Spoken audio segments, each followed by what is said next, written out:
your host, one of your hosts, hopefully only one, but soon to be more, many more.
Lauren Gray with Hospitality Digital Marketing.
marketing. Good morning, good afternoon to everyone.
For those watching us from multiples of countries, since we simulcast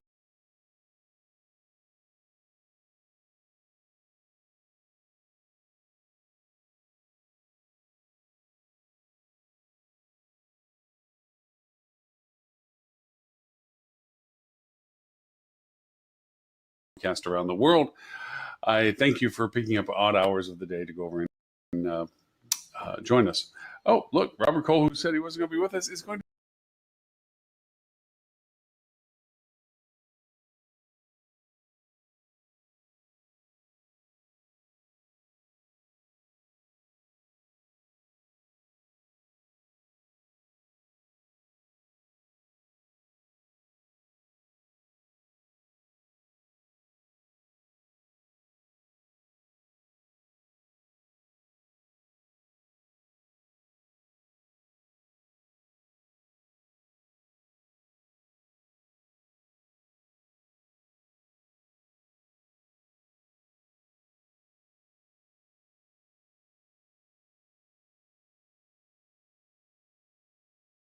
The guy paid out. He'd probably hate if he heard this.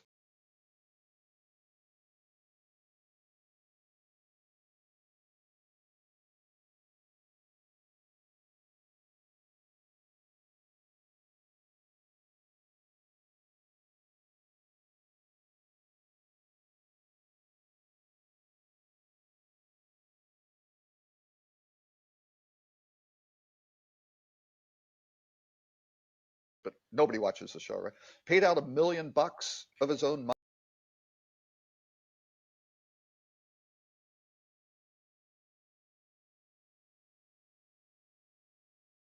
money, right? A privately held company to get the 3,000 people we had in destination when that thing hit out, right? Because He didn't that's the own the right thing to planes. do. Yeah. Yeah, we were wet leasing the planes. He had to go find, equipment. He had,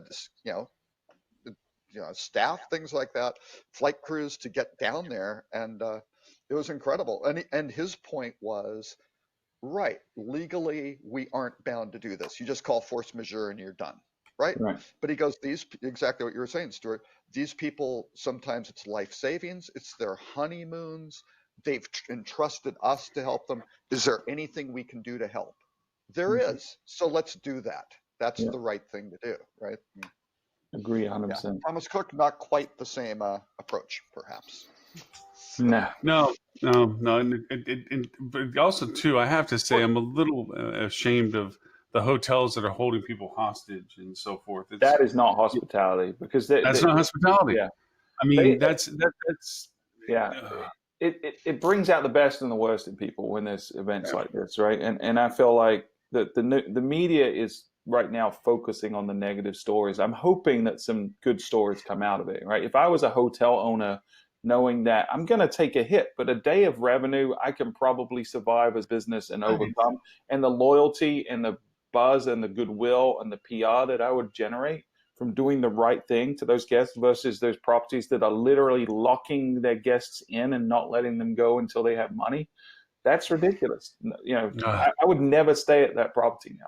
And I No. bet there's a lot of people that won't, because there's not And a way to treat people. They're already down. They're lowest. They've just lost everything. And then you're going to add insult to injury by holding them, literally holding them hostage. make them double pay, plus ATOL winds up flying them back. So they can't even have their own vacation. That's only so, for the British. The rest of them are SOL. Yeah, well, Yeah. there's a European one too. I don't know. I think every country has. I know I saw something on a Greek site that was saying, if you're from Greece and you're involved, you needed to call somebody to do. So they have various levels of protections. Much stronger than in the U.S. I do hope that the people that go through that experience absolutely lambaste their responses to the hotels, no matter what the quality of the product looks like. The fact that they're being put in that position by those hotels, I hope they just devastate them on consumer sentiment. A lot of those hotels probably don't care. They get people from around the world. They're kind of generic products. People don't necessarily are aware of the brands and things like that. Yeah.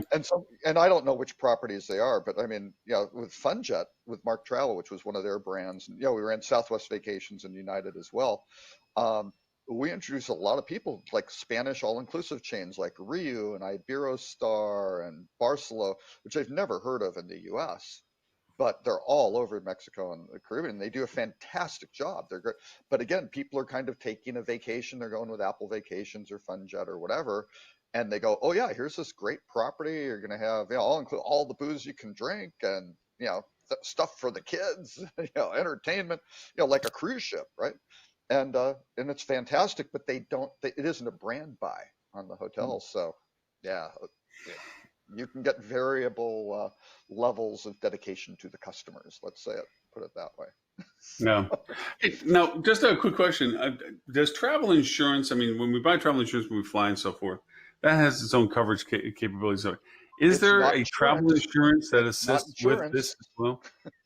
It's not technically insurance. It's like coverage or something like that. So, yeah, they're very, very strict about selling insurance.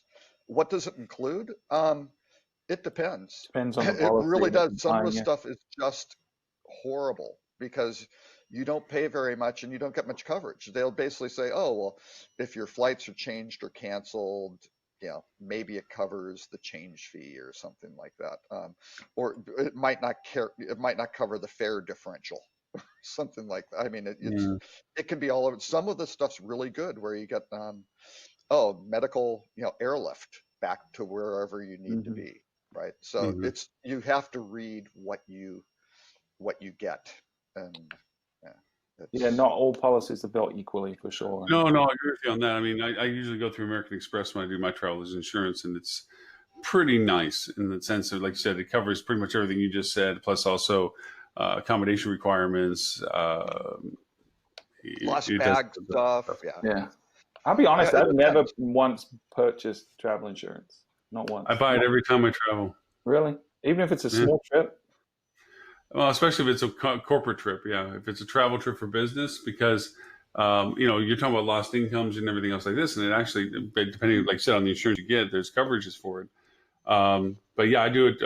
I've redeemed it twice, where I've gotten stuck, and airlines are excellent at being able to make sure they're not held liable. It's a weather delay, not a mechanical one. It's a weather delay. Really, it's sunshiny here.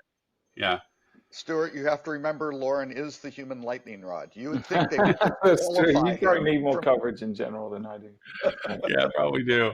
But yeah, I mean, I've had where it's covered hotel accommodations, Ubers, everything. Rescheduling, change yeah. fees, and all that stuff. It covered everything. So I've used it a couple times if it's big trips and things like that, Yeah, I where would all of probably a in that sudden, scenario. I just don't especially take multiple pictures. destinations, if all of a Yeah, sudden you get delayed and then you can't get to something like on cruises and things like that, I'll sometimes do, yeah, yeah, some that things would like that. make sense for sure. Yeah. But those yeah, are also massively profitable to the Oh, travel for sellers. real. They Yeah, are we have in our booking engine, we have crazy. the option to add damage waivers or travel insurance on the Oh booking. yeah. And the adoption rate, the pickup rate is so high, and the You bet. redemption is so And you low. price it low. Yeah, If you price it low, you can still get a 400% markup on yeah, it yeah. instead of 800% or Yeah, something like it's that. crazy. So And what a yeah, lot of times happens a lot of times is the property is a new revenue opportunity for them, right? Because they don't have to absolutely. handle any of it. It's all a third party that's handling the insurance and the Right. payouts. So they Yep. wash their hands of it. All they're doing is adding a checkbox on their booking right, form or Right. sending an email at some point after the booking. Either way, but it's just free money to them. So yeah, Well, yeah, and what's funny, even on a lot of marketing programs, you'll see these big giveaways of, oh, win $1 million or this, and it's some oh sort yeah, of thing, and it's not necessarily skill related where there's one winner or something. Maybe it's a drawing or they're pre-numbered things and people throw away the tickets. That's all done through insurance. They it is basically sell that out there, and they look at, oh, how many winners and how are you doing it, and somebody right. looks at a table and goes, yeah, we'll sell you $1 million, but you got to give us 150,000. They're like, done. Yeah, yeah, yeah. That's how like hole-in-one competitions and stuff like that work Right, too. stuff like It's that. just the Yep. odds of Yeah, someone winning. So a yeah. couple of things. And I say this in kind of I worked for a very large company for a while, and they were brilliant at selling at opportunistic times. They went over and sold some of their premier properties at the height. We thought, we're like, why would you sell your most beautiful properties or your greatest properties now? And then sure enough, 6 months later, boom, 2008, everything goes to heck, blah, blah, blah. And, they sold it at peak value. And I One, can't help but when you're echo an that thought in investor, my head as I see the fact that MGM's dumping some of its properties in Vegas. I'm like, I'm not saying Circus Circus is all that, okay? Circus Circus has been one of the most tired products in Las Vegas, but it's still a huge place. And basically hell for anyone who has any sort of clown related sensitivities. but That's I funny. can't help but think with current events and so forth that companies who are always more knowledgeable about the sensitivities of economic turbulence, let's say that. Well, I think we're at this point in the industry, right, where, and I'll give Robert credit for this because I really feel like he was the person that started this conversation. Or at least he was 2016. the first person I heard starting to say, we might have a problem on the horizon, guys, just pay attention. And now it's gotten to where it's critical mass. There's not a conference you can go to now where it's not a major topic of conversation. It's what's going to happen in the downturn. The downturn's coming. We've stalled, growth is stalled. So hats off to you, Robert, because I know you spend a lot of time tracking this information, and you're really the only one that has that data that is paying attention to it, I think, that I've seen. But there's a uprising right now, and I almost wonder if it's going to be a self-fulfilling prophecy, because as we talk more and more about this potential downturn, we get tighter and tighter on our investments, and we might look to sell off some of this stuff, and it could be what catalyzes the next downturn is the fear of the downturn. So we just be a little cautious. Yeah. And folks overreacting, that sort of thing. Lauren, I was going to say one of the fundamental principles of investing is to try to buy low and sell high. Oh, yeah. That may have something to do with what they're doing. So I equate it to something like selling your house out from underneath you while you're still enjoying living in it. It's kind of like, well, yeah, but they're going to have long-term management contracts. Yeah.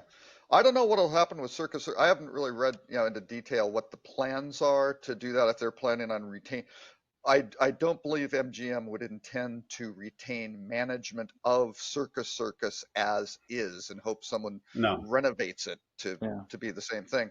So I don't really know if that'd be torn down, redeveloped. Yeah. Actually, they have a huge RV park down there, which is Right. very successful. And the thing I think is profitable because it's just it's just a Well, it's factory, $40 right? million room nights. I mean, come on, you're shoveling. It's a Yeah. factory.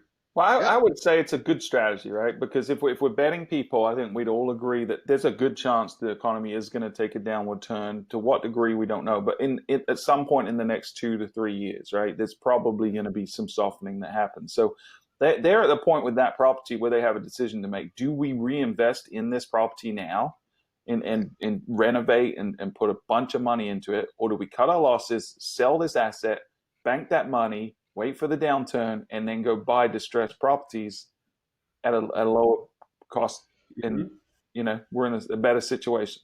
So Right. Yeah, and they're sitting there, and you look at Caesars, right? Caesars is maybe being bought out by Eldorado Resorts. I don't know if that's closed or not, but I think that's happening. A smaller group because Caesars was saddled with so much debt. I remember, Gary, can't remember his last name. Gary Loveman was the CEO, and he was speaking at a conference. This was several years ago, and he said, and somebody said, well, what's it like running a company where you have like $23 billion in debt or something? He goes, it's a lot like waking up in the morning with a refrigerator on your chest. Yeah. What a lovely image. That must be delightful for you. Yeah. So, Right. but again, Caesars is selling Rio, right? Which again isn't right on the strip. It's off, by the Palms, and Palms is just done a great big renovation, apparently quite successfully. Yeah, and so now, and the big ones are that MGM is also looking at selling Bellagio, and what was the other, MGM Grand, which are like, Yeah. Well. wow, that's a very interesting approach to go asset light Right. on those big guys. So, But again, they're going to again, be selling probably close to, if not at the peak of the market, while interest rates are crazy very low, low. and they're probably Yep. not going to stay this low. Especially if there's a Yeah. change in president, they're probably not going to stay low. Mhm. So, I mean, I don't think there's a better time to sell an asset like that if it's an asset that you're going to have to invest heavily in the next few months or years. And who's buying MGM and Bellagio? Blackstone. Yeah. So there you go. So Blackstone has more money than, well, anyway. the owners of the Arizona Biltmore. So there you go. Here, the owners of the, yep. Yeah, the Biltmore is quite a unique place, that's for sure. I love the hotel. I mean, it's a great classic building. What are you there for? What brought you to the Biltmore? Tim and I were here for a Derby Soft Experts event. So they had their executive team telling us all about the stuff they're working on, which was Oh, like Groupon? yeah. Well, yeah, they mentioned the group. Yeah, they did the Groupon deal. So that's like if you took out of the movie Ghostbusters, dogs and cats living together. Groupon does actually quite a bit of travel stuff. Yeah, it makes a lot of sense. It really And does. they are pretty sophisticated in some of their data operations and targeting a lot of that stuff. Yeah, we always encourage people not to go to Groupon, but inevitably people panic and do resort to it. We've done a couple of studies though where we look at the behavior of guests, right? So one we look at is are the people that booked through Groupon, one, did they have an existing reservation that they went and canceled and rebooked through Groupon? Because a lot of people will do that. Two, had they ever stayed with you before? And then three, over the next 2 years, do they ever come and stay back with you again? And the answer to that is no, they don't come back. No, they probably didn't stay with you, but some people did cancel their bookings and book with Groupon. So it's long-term, it's not a good strategy. Is it a way to fill soft spots? Sure, but it is not a good long-term strategy. But I think this deal with DerbySoft makes a lot of sense for both DerbySoft and them, right? Because it solves one of their connectivity problems. They don't have to go and build connections to a bunch of places. DerbySoft is going to probably pick up some clients because people want to get inventory to Groupon. Because right now, a lot of it is kind of, there's a lot of friction to it. Either you get a coupon code and have to go and call the property or use a coupon code on their booking engine, something like that. It's not a real transaction. So Voucher actually submitted back. Yeah, you got all sorts of yeah, so there's mechanics. different ways, mechanics to do it, but this will kind of normalize that, and similar to why I think Airbnb ended up buying Hotel Tonight. I think it kind of just opens up an opportunity to get access to more properties and things like that. So Wait a minute, did Stuart just use the ABB word thing to get? but not in a sensational Chicken Little way, so it's okay. Well, and Stuart, one of the slides on their presentation. Oh, we highlight have of the to show, say- this is Lauren. So get ready for this. This is highlight of the entire show. So Tim and I are sitting in this room and they're going through, and it's a really, really good presentation until this one slide and had some stats. And the footer said it was from some group, fuel travel and flip to and stand. And I mean, Tim and I just started snorting. Oh, come on. You've completely discredited. You can't show us crap like that. That's funny. Derby Soft is quoting fuel travel. Yeah, They are. Tim said that Robert was questioning the methodology and poking holes in it. But yeah, I got this text from Robert last night. He was like, "Hey, do you guys recognize this?" But yeah, it's out of the technology study that we did last year. Yeah. Ed Vendors and hoteliers' opinion. Was Ted there? Is Ted there for the Derby Soft presentation? I No. believe it was part of Ted's presentation. Wow. Yes. Wow, great. Yeah. And credit to them, they sourced it, right? What drives me bonkers, and I've seen this before when I was sitting there in a presentation, I'm like, wait, that's my data, and there's not a reference to fuel on there? It's like, that drives me crazy. But again, underscoring my point of, undermining the credibility of the data, maybe that's why. I know, when someone else quotes your data, then it's fact, regardless of the origin of the data. It does. Exactly. It goes past some. Yep, and it's all justified at that point. That's right. Yep. I have a favor to ask. Is there a way that I can dip out for about 20 minutes? I have to go pick Renee up from the urgent care place. I dropped her off this morning. She pulled a muscle, and I dropped her off, and now she's ready to be picked up, and I want to let her sit. But can you sit with Robert for about 20 minutes? I'll babysit Robert. Yeah. Lauren, she'll just have to wait. That's she has been. Just send her an Uber. She has been. Yeah. She's at an urgent care place, so that's fine. If just go worse, it's where she needs to be. So take this on the road, put it on your phone, and load it up, and we can. It doesn't work. But I did actually. I went over and bought. Guess what? Through AppSumo, a stack of ones from Live Webinar. It's a different platform for doing webinars.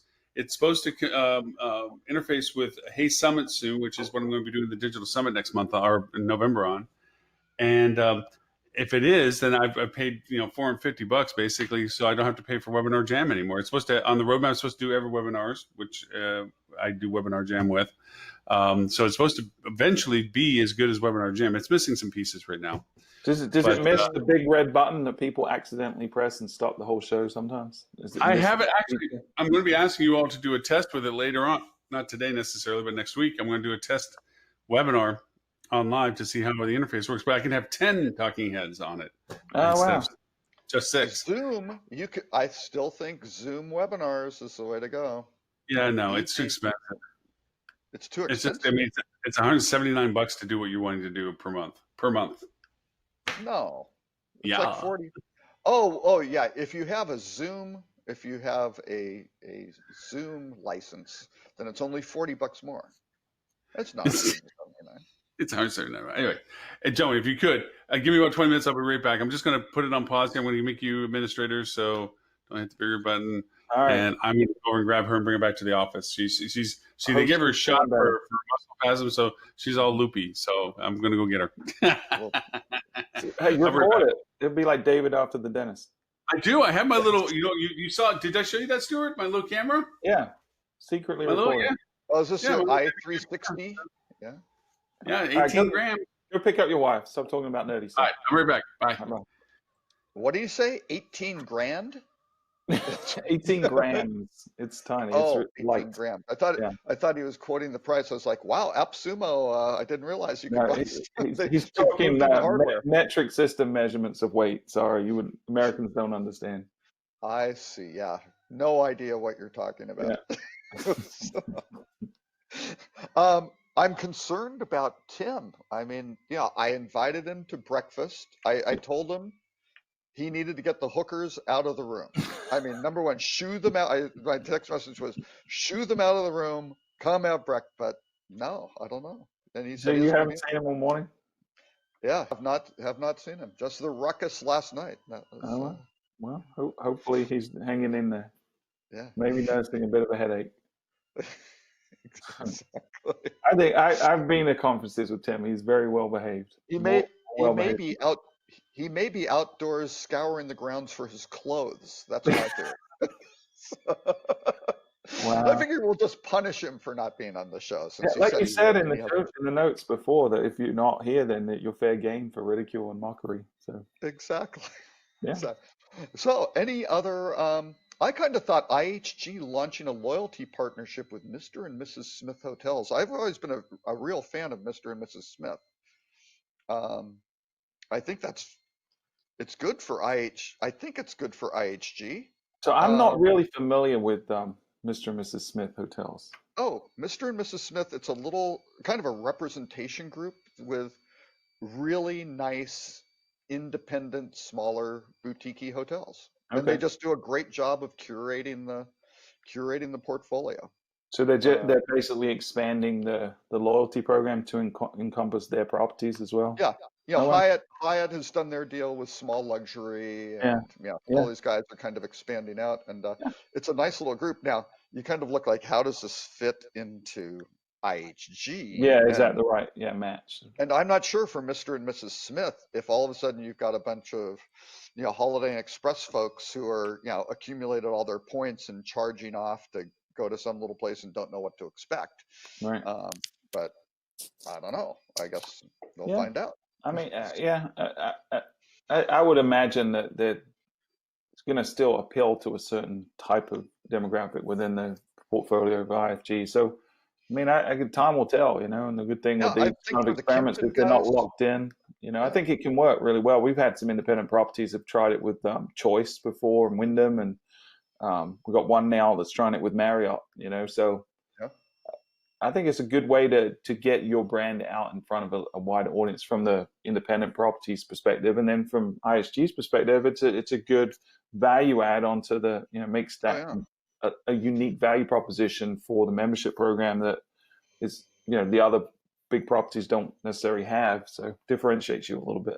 So I like it. Yeah, I and like partnerships, man. and it doesn't overlap their current brand, so I don't think they have right. It's not conflict cannibalizing or them anything at like all. that, which is No. which is great. But no, they've got a really a great little portfolio of hotels, and they've done a really nice. So how many properties does Mr. and Mrs. Smith have? That's a very good question. I've got to think it's maybe a couple hundred or something like that. Oh wow, I'm that sure. big. Yeah, Wow. yeah. It's yeah. I'm trying to think. Actually, I'm just looking really quick to see if I can. And is it primarily North American? No, all over the world, UK based, Okay. I believe. Oh, there. Okay. Yeah, it's a husband and wife who aren't. I think their last name is Lohan or something like that. So, Okay. yeah, I don't know how many properties they have, but anyway, no, it's a really nice little collection of hotels, and the website and everything. It really kind of brings out what's special about each property as opposed to just the kind of generic booking engine approach to. So what to you things. should do as independent properties. Yeah, like talk about what makes you different. I love it when we celebrate things like that everyone should be doing, but because so many people don't, that it's unique. It's interesting. And I was completely wrong. 1,313 hotels, 306 villas. Oh wow! 48 experiences. They've really now. Here are some of the ones that they have. They do have some really cool. Lake Cora in upstate New York. Mm-hmm. It's an estate. Rates per night $15,000. with now, Stuart. Before you laugh, you get the Smith best price guarantee.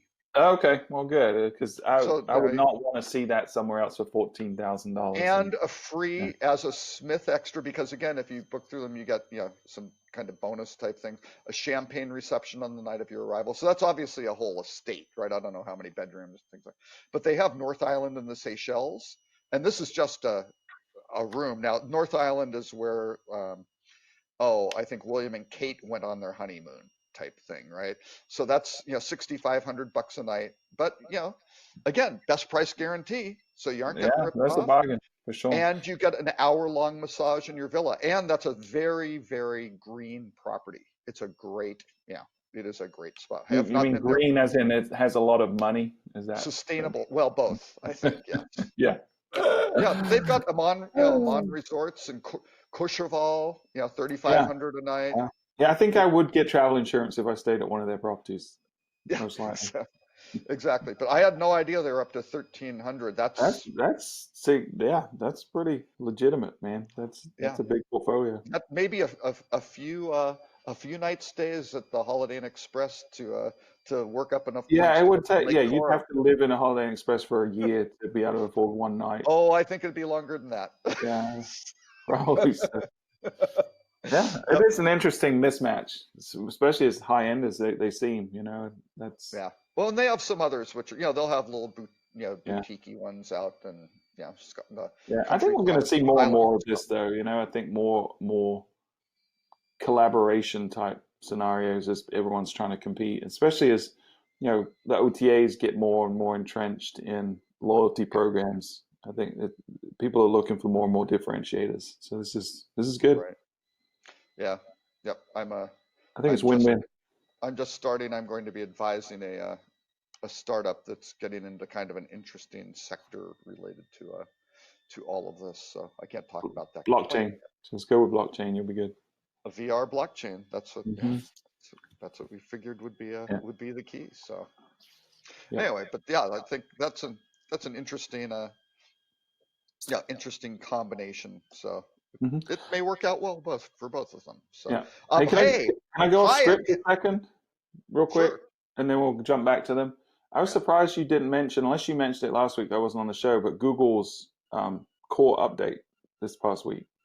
Oh, no, I Um, didn't. Please. yeah, so Google made a couple of announcements recently on the search engine side that are interesting because they go quiet for a long, long time, and people will discover how this change happened and this impacted whatever. Yeah. But a couple of weeks ago now, they came out and said they're going to change the way they are handling no follow links, and they're asking people to add an attribute to no follow links to disclose Right. if it's a sponsored link or something like that. Which traditionally, no follow links, for those of you that aren't technical, are used when you're linking out to something that was paid content or sponsored in some way, or if you didn't want to pass equity to that site that you're linking to. So, Right.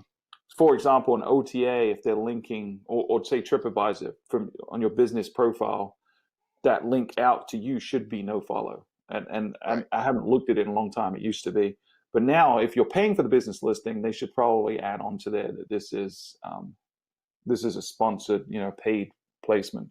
And Google hasn't quite said why they want people to do that or what they're going to do with that information. But coincidentally, a week or two later, they came out and said, oh, by the way, we're doing a major core update this week on the main search algorithm.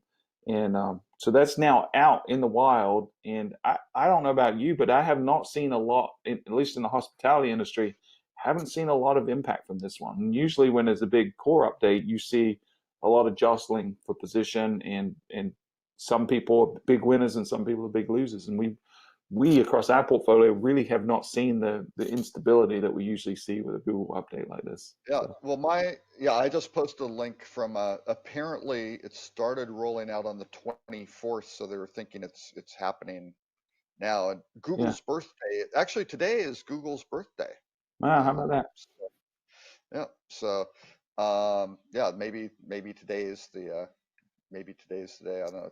So Google is 21. Google can drink legally now. So maybe that's the core update. We're gonna get some kind of beer goggled. Well, Google.co.uk has been drinking for 3 years. So yeah. Oh yeah. This is 18 there.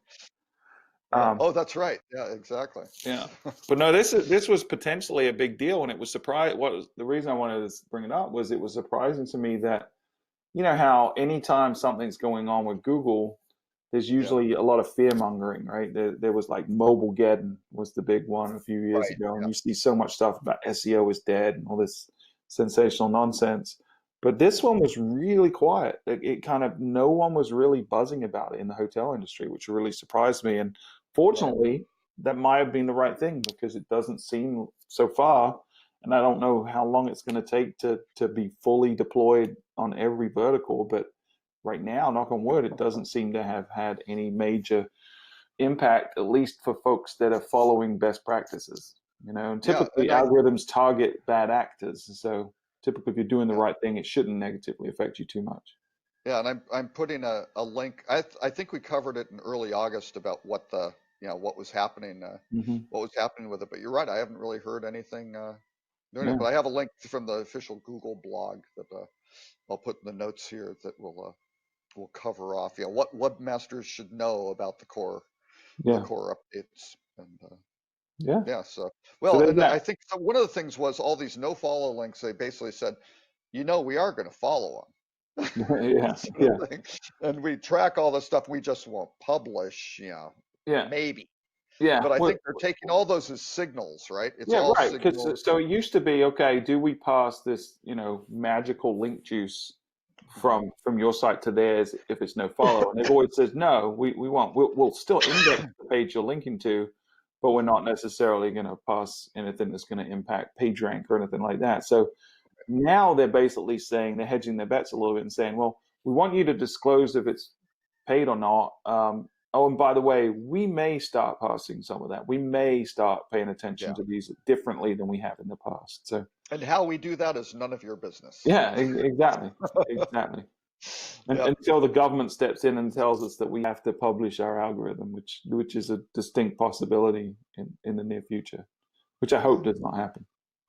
Yeah. Yep. So yeah, Sorry for the derail. We can jump back onto script now oh, if no, you like. that's okay. That's a good one. I was going to say Hyatt has another brand. They didn't have enough. No one has Uh, enough brands. They need to so keep adding brands. it's a I think it's a mid-scale lifestyle brand or something like that. And it's just Hmm. like, Best Western has Glow and Vibe, and I mean, all this stuff is just going to get so crowded and so, And I don't understand why undifferentiated. we allow it, right? Because I mean, we're under no illusion why they do it, right? It's not Right. about covering different demographics and all the things they spin it as being. It's about being able to have more product in a single destination. That's the single reason that Marriott hasn't consolidated after their merger with Yeah. Starwood, right? It's because now we can have twice as many properties in this destination without pissing off our owners. Owners need to Well, wake they're up to sort this. of pissed off, but the owners can't really They've say got no much about it. recourse, right? So um, this Yeah. needs to be something that I think needs to get straightened out, and people need to organize and rally behind it because it's going to get out of hand. Like when is too much too much? And I think we're Well, already at that point. I think the really interesting, depending on the severity of a downturn, you're going to have a situation. Marriott has 90 some hotels in New York City. Yeah. Some maybe a couple are in Brooklyn and things like that, but the core thing now, Hilton has 13. That's Hmm. a pretty big difference. So you get a downturn, and when you really start looking at how much traffic is Marriott generating because of Marriott as Right. opposed to the hotel just existing in that spot at that price point, right? What Right. is the brand legitimately generating that's differentiated? Um, Yeah. I don't know how Yeah. When if you have a Marriott can feed all 1% those chance. cows in a downturn. Right. So Yeah, someone comes to Marriott's flagship and searching for New York, and you have a slightly better than 1% chance that they're going to select you from the right. mothership. This is meant to be driving all your direct bookings because Yeah, you're not allowed at your own website anymore. So right. you're reliant on this and all the OTAs, and the OTAs have hundreds of hotels in New York. So it's an Right. even bigger battle there. I Yeah. think if you're in that situation in a saturated market, you really need to seriously consider deflagging. There's so much more opportunity to market and differentiate yourself if you're an independent property in a market like New York or anywhere where there's saturation Yeah, and from maybe your if you're the Marriott franchise. Marquis or something like that, Sure, I think or you're what is that okay, in right? Times Square or what, but all Yeah. of a sudden you start to be the court, and maybe the Courtyard East Side does okay. You can kind of go, okay, there are a few of these, but Mhm. when you're the seventh whatever, Right. and you're But in kind of a, yeah, yeah, but even, I mean, I think you could argue that either way, right? So you'd say, okay, the yeah, Marquee is the flagship well, in New that's York, true. right? Yeah, But it's a phenomenal property in a phenomenal location. I've right. stayed there a couple of times. I would probably stay there every time, regardless of whether it was a Marriott or not, because I'm comfortable with it. A lot of people would, and because of your location, because of the luxury that it offers, you could sell that. You could merchandise that really creatively, Oh yeah, and going after keywords based on your location, based on your amenities, based on you've got a lot of whatever meeting it is. space. You've got, Yeah, yeah, a there's a big lot of chunk of it is opportunities going to to, be, to reach different types of audience. Now, would it be a lot of work, and would you need staff to manage that? Sure. But at the end of the day, would that be less than the 15% or whatever you're paying for the franchise yeah, fee? Probably could be. So right. Yeah, yeah, it's certainly not. Yeah, the franchise fee's got to be a big one. I don't know who owns that property. I'm not sure, but no, yeah, no, they do a good job, man. Their staff are great. The property itself is in great condition. I mean, that's yeah. where HSMAI holds its annual marketing summit. I almost said digital marketing summit, but they dropped the digital, right? So I'm not sure if they did or not. Maybe. I think they dropped the digital from it. I think so. Or Yeah. yeah, I think it's just a strategy conference or marketing strategy Marketing conference. strategy. I think it's now marketing strategy Yeah, conference. but So so I've stayed there a few times. We'll be staying there again in January, and it's a wonderful property. I don't think they need Marriott. I mean, they're doing great. Obviously, they're always bustling, but could they survive without it? Absolutely. but maybe the owner needed the Marriott brand to get the To get the funding to do the financing, renovations. still Who the biggest knows? challenge, and it's still the biggest challenge. Yeah, no, exactly. So yeah, we'll see how those go. What other ones were kind of interesting here? Marriott's sticking with Bonvoy through the score, and we've picked on Marriott enough, I think. Disney theme parks. Disney theme Going parks are vegan. going vegan. They're adding vegan items to Oh their man, menu. I So, love that title though. That to me epitomizes the problems, the challenges that we have today in terms of how we receive information, right? And again, the yeah, majority of people read a headline, and you could easily misinterpret that headline as they're only vegan. Yeah, limiting meat in general. But the reality is they're adding vegan options to all of their outlets, which right. is the Which I makes a mean, they're lot in of the sense. hospitality business. It's an increasing demand for that type of product. There's a lot Right, of alternative solutions now, especially with plant-based meat substitutes. right. This is a no-brainer. That I'm surprised they didn't already have vegan options at all their outlets already. And That's they very well surprising. may Yeah, I'm sure a lot of them do, right? But now it's have. like, okay, let's get some headlines. Let's distract from the fact that people aren't coming to the Star Wars theme park. Let's talk about veganism. And Yeah, it's probably part of a bigger PR campaign. It's like, how do we attract new groups of people? And it's like, oh, let's target health and wellness, and what's a good angle there? Let's go vegan. Let's jump on this meatless bandwagon that's right. getting a lot of hype right now. So, Yeah, yeah. So anyway, yeah. well, I So look forward to having my what was it? It was like a Tatooine Two Sons hummus or something that the Star Wars named. I think. exactly. Yeah, I don't know. Yeah. I'm trying to think in the Star Wars films if you see a lot of meat-based dining. I Well, don't you know. saw in, in the last one, Chewbacca was going to eat a porg, and then he was guilted Oh, that's out of true. it. He cooked it like a rotisserie chicken, and then the That's other ones gave him the big doe eyes, and yeah, he that's decided true. not to eat it. But yeah, That's right. Yeah, only the Wookiee, maybe the Wookiees have a heavily meat-based diet, I yeah, guess. yeah. Anyway, that's I thought Well, another and good hit. Ewoks as well. Ewoks are flat out murder bears. They try to roast Han and Luke Oh, to eat that's a good point. to eat them. You're Right? right. Yep. Yeah. Yep. So Oh, yeah, he's back. we're talking about murder bears, Ewoks. Well, or Ewoks are cannibals too. So, Yeah. you know, yeah. Well, they're not really Cannibals? technically cannibals because they're not eating Wait, do themselves. they eat other Ewoks? Or No, Yeah, they- remember all the Ewok skulls that were around? I mean, They weren't Ewok skulls. They were other creatures. There was like stormtrooper helmets, and there was a oh predator yeah. skull and some other stuff. Also, you know, there was some Ewok heads. I don't think so. They're strictly a humanoid diet-based creature. Okay, well, so they weren't their friendly little fuzzballs that you thought they were. Oh, they're murder bears. They're flat-out murder bears. Look, we're talking about Disney going.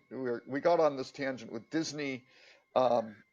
Quote headline: Disney's U.S. theme parks are going vegan, and it's like, no, they're just going to have some menu options, which we think they probably already had before. They did, but I did notice the fact that they're offering 20% off to all Canadian travelers. Really? Yeah, that's Disney- a big ad down here in Florida right now. 20% off. You have to prove your Canadian citizenship, Wow. but you get 20% off. How is that not discriminatory? They do it all the time. I mean, I remember years ago talking to the Disney folks. They very, very much look at the source of business and what their share is. And actually, at that time, Disney World was trying to figure out how to get more business from like New Mexico because it was over-indexing to Anaheim. And you're like, well, it's a hell of a lot closer. But they're like, yeah, we know that, but we should be getting more, right? We're underperforming out of that market because, again, people from California go to Disney World in Orlando, right? It's different experience. So, yeah, they're like, oh no, they were interested in how they cut deals and keep them in closed groups and isolated so they don't mess around with our retail pricing structure like they are doing here in Florida apparently. Well, I mean, there's always the local resident rate. I mean, how's that not discriminatory? You know, because you live nearby, you get the best discount. Yeah, I thought that after I said it. It's just weird to me. It's a slippery slope, right? If you're segmenting people and offering a different price just based on geography, that could easily slip into other groupings that are very problematic. So, but hotel groups and resorts do it all the time. The wholesale market. I mean, they got all these Brits over there paying next to nothing because it's a longer stay and things like that. Mm-hmm. I think Stu just is sad because they're not offering any New Zealanders any discount. That's right. That's funny. Hey, I'm gonna go get a Canadian passport just so I can go to Disney for cheaper. Yeah, That's true. no, it's I was reading on Facebook. Stuart was Canadian. Oh, who knew? Part of the Commonwealth for sure. Yep, exactly. Yeah, it's true. Yeah. No, there was a Facebook post of some people that were very much into Star Wars, and they did all their homework. They dressed in appropriate garb for a bit of a cosplay when they went to the parks. They the language. Wait, is cosplay really appropriate dress? Isn't that kind of a mutually exclusive sort of thing? No. But it's a language. Is it called Arabeth, Stuart? I forget. The language, the universal language for Star Wars. It begins with an A. Yeah, and so they made their own IDs. They made one of them a captain, and another one something else, and the little plexi cards. And they actually went over and made a little metal, not coinage, but credits. What the rectangular monies? What are they called? Crap, I'm drawing a blank. Anyways, they did all this stuff, and they got stopped from entering because they didn't have their employee passes, and they actually had to go and get reviewed. They said that they would not be allowed into the park if they were too much like they were supposed to be part of the cast. Yeah, so they get confused for cast members. Right. So they had to take off the goggles and some other stuff because they didn't want to be. They didn't want the guests to be confused that they would be staff. Right. Lauren, did you ever go to, when you lived in Dallas? Did you ever go to Scarborough Fair? The medieval. Yeah. Great, right? The classic was always seeing the people visiting, taking pictures with who they thought were cast members, who were not. They were just other attendees. Right. Oh, down here, I mean, it's actually kind of fun because when we have bike nights and things like this in Cape Coral, there's some people that walk around and they're in their attire. There's a couple that dresses in Renaissance, and he's got the whole pompadour outfit, sword, everything, and the police are constantly stopping because he's got this little 4-foot broad sword. Nice. And it's like after a while, it's like, okay, but then we have somebody that's dressed up as Jesus that carries a cross around and Lauren? stuff. It's like it's a really eclectic group that comes to these things. Lauren, why are you referring to this gentleman in the third person? Is my question. Lauren, Kind of doing the whole part-time Henry wrestler. VIII thing. Yeah, exactly. Oh, I'm Henry VIII. I am Henry VIII. I am. Yep. So what did I miss? Did you solve world peace, world hunger? What? Absolutely nothing. We We've actually been waiting. we talked about We've been waiting couple of quietly in silence for you, Lauren. topics. We did cast some aspersions about Tim, but other than that, Oh, well, Yeah. that's all duly known. Tim has disappeared off the map. No, For no, 2 no. weeks, he's Tim, never seen this week, and you he never know the does. grounds. You're familiar with the extensive grounds here at the Biltmore. We're Oh, yeah. pretty sure he's looking for his clothes. Probably up in the trees where he threw them. I don't know. Could be Now, anywhere. is the pool still open or is it closed? The pool? Let's Yeah. find out. Oh, wait a minute. Look, Tim's joining. he heard us talking about him. Big brother There's was the pool. watching. Pool is Look, open. he's alive. What happened? What happened? Your ears are burning, dude. We're talking about you. You found your clothes finally. Yep. Yeah. What? Your clothes. The ones you threw up in the trees from the party Probably that talking about your wild night last night. Wait, I'm sorry. I warned you that I had to tell people that. I mean, I didn't go. I was invited, but I couldn't figure out the theming of kind of the Breaking Bad Charlie's Angels combination. I just didn't get it. So Well, that's how I roll. Nobody knows how to throw down like a 50-year-old guy. yeah, well, and so there was conjecture when you didn't show up and I explained, wanted to go to breakfast, didn't really hear from him, and we came into the conclusion you were probably, expansive grounds here at the Arizona Biltmore. You were probably looking for your clothes. Well, I know the truth of the matter is you're right. I mean, what can I say? That's You know. right. You can neither confirm nor deny. Okay, well, So- yeah, exactly. I've locked it into a secure file server that all the details that nobody's allowed to access. Oh, that's funny. Okay, yeah. So how many people showed up at the Derby South event? How many people did they get? It was a very select group. Yeah. And you guys both made it. That's I amazing. was supposed to say, wait, whoa. They can't It be in the doesn't? same sentence, Robert. Your name cannot be in the same sentence as select group. Well, I know, but I have dirt on a lot of these guys. So Oh, wow, that case. All right, yeah. Leverage always works. uh, so yeah, I So don't know, what- maybe a dozen people or something like that. So No, that's not it's bad. only So- people who knew Tim Peter was kind of the thing. I think if you knew Tim Peter or convinced them, then you Tim got Peter was invited. the theme of the event. Well, again, it's a cross some of us have to bear. So Well, how they is have to Ted? have it here because of security. The groupies are always a problem with Tim. And Yes, if you that's can true. get, the Biltmore, it's kind of, it's a long driveway, so you can get the proper security details and several lines, of security that. So some people that were there. I mean, Ted. You mentioned Ted was there. Yep. Was what's the name from Chicago there? God, I'm trying to think of old names Oh, now. no. It was Keith and Dwayne. It was all of it. Was Keith Godden, Dwayne Overgaard, and then a bunch of Pablo O'Brien, and then a bunch of folks. Oh, from, Pablo was still there. Really excellent. and then a bunch of folks from Shanghai. the Shanghai office. It was mostly the leadership team. I think they are all the senior execs of the company. Yeah. Very Yeah, nice. very Wow, interesting. there Really really good was a stuff. think tank then.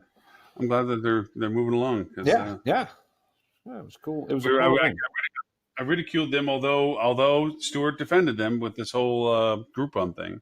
I still think it's like dogs and cats sleeping together, but I think it's a mutually It beneficial makes relationship. perfect sense. Perfect sense for Derby Soft. And it's great.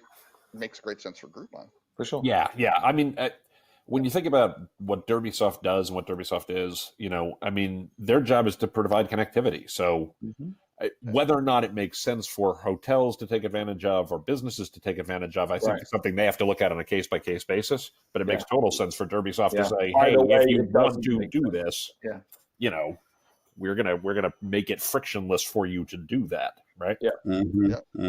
Yeah, that was the case we made, and I pointed out, that when we've dug into the data of the long-term impact of an individual property choosing to use Groupon as a distribution channel, it doesn't look so great, right?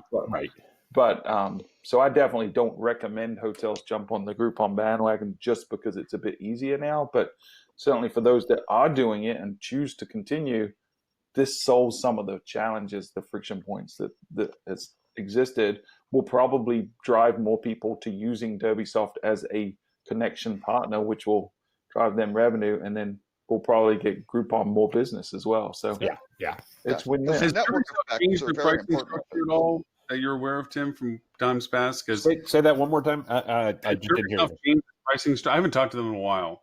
Have they changed their pricing structures? I mean, I use Whip because it's just dirt cheap compared to what Derbysoft poked around. I don't honestly know the answer to that. For a couple of my clients, I use Whip because they're the only ones at the moment who have the interface to the PM systems that are in use by those properties, right? So it's not a judgment statement about Whip or Derbysoft. There's pros and cons, in all those cases. It's that literally the connectivity exists or the connectivity doesn't. So that kind of drives the decision right there. You can't do hotel ads without connectivity, and if the connectivity doesn't exist to the PM, or it only exists through one partner, guess which partner you're going to use? Yep, exactly. Yeah. Are you feeling okay? You sound like you have a little bit of a chest cold or cough. No, it's the dry. The dryness. I'm just a little dry. I probably should have a bottle of water handy, but I He just choked up because he hasn't seen you in a couple of weeks. Well, that too. Yeah. Again. It was really all the naked shots of tequila that I really should have stayed away from. I would like to point out, I was not naked. The tequila was. Oh, I thought Well, the you said that servers point. were. I'm sorry. I was just in Phoenix last week and I got stuck all Friday because Dallas was having their storm come through that came up through Houston. And I got stuck in the beautiful airport of Phoenix for a while, about 4 hours over delayed, and then Dallas and another 4 hours. And it was like 4 o'clock in the morning by the time I finally got home. But Phoenix, I mean, the airport's nice. And I mean, the city's awesome. I was up in Tempe. We did the HSMA event up there. So Got it. Yep. Well, It's Southwest pretty nice. delayed my flight or canceled my flight completely, put me on the next flight. So And neither of you ran across Holly. I mean, usually she's running all over the place. I mean, I contacted Holly and wanted to get together, but she had house guests and all sorts of other. oh yeah, she had a couple people come in for some conference or something. She plays close to. lodging conferences going on at the same time. Yeah, I noticed that you guys already bashed out the Hyatt's new brand, which I'm sure you see great things. Caption, which Yeah, I'm not exactly sure. Yeah, we had a discussion about how there's not enough brands in the industry, and that the one Exactly thing my that we point. need to solve Exactly my hospitality point. is more brands. That's totally what the solution is. Now, actually, in fairness to Hyatt, Hyatt doesn't have a lot of select service brands. I mean, they do have Hyatt, Hyatt Place and that sort of thing. But Hyatt Places get very high ADRs. I think I mentioned in the show. I was in Chicago and I was looking at pricing of just kind of various hotels. I looked at Hyatt. The most expensive Hyatt in the city was the Centric. Number 2 was the Hyatt Place. Number 3 was the Park Hyatt. And you just go, wait a second. That doesn't seem to make sense. Something's wrong here. No, it does not. Yeah. So I'm not sure what they were doing, but again, they don't really have a lot of select service. Yeah, they're trying to go select service lifestyle, right? And I don't know what they're doing with Tommy, right? Because they acquired that through Destination Resorts. So I was kind of thinking, well, you have Thompson, you could probably, I think Tommy was supposed to be more select service lifestyle, but maybe that's higher. I don't know. Beats me. Yeah. So, but another one entering the fray. Yeah. So Tim, you missed some of the juicier conversations earlier, which, by the way, it's great to see you. By the way, thank you for making it out since you're traveling. And everything. Yeah, absolutely. I've missed the last couple of episodes. Unfortunately, I intended to be on last week's episode.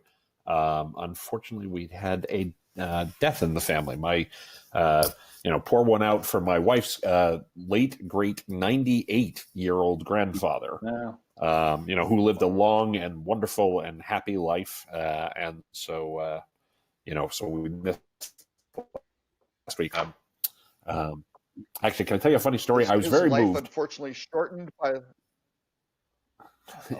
I was Yeah, just going to beat on Tim for saying his life shortened by the worry of his granddaughter marrying Tim Peters. Well, it was a delayed reaction thing. It's been 25 years, so Exactly. but I do want to say I thought it was very lovely. I don't mean to be morose or weird or any of that kind of stuff. I mean any more than normal anyway. But he served in World War II, my wife's grandfather, and I was very touched because they actually did the whole. They had a couple of Army Reserve there who did the whole flag ceremony and presentation of the flag to the family and things along those lines with a 21-gun salute, which was. Which, I mean, for somebody who served 70 years ago, that's remarkable that they still, recognize and give as they should, right? As they completely and utterly wouldn't dispute that at all. Just didn't see that coming, honestly. Yeah. So that was had that for both of my parents. It's a great, thing. I am very proud of a lot of local organizations down here because they just put to rest 18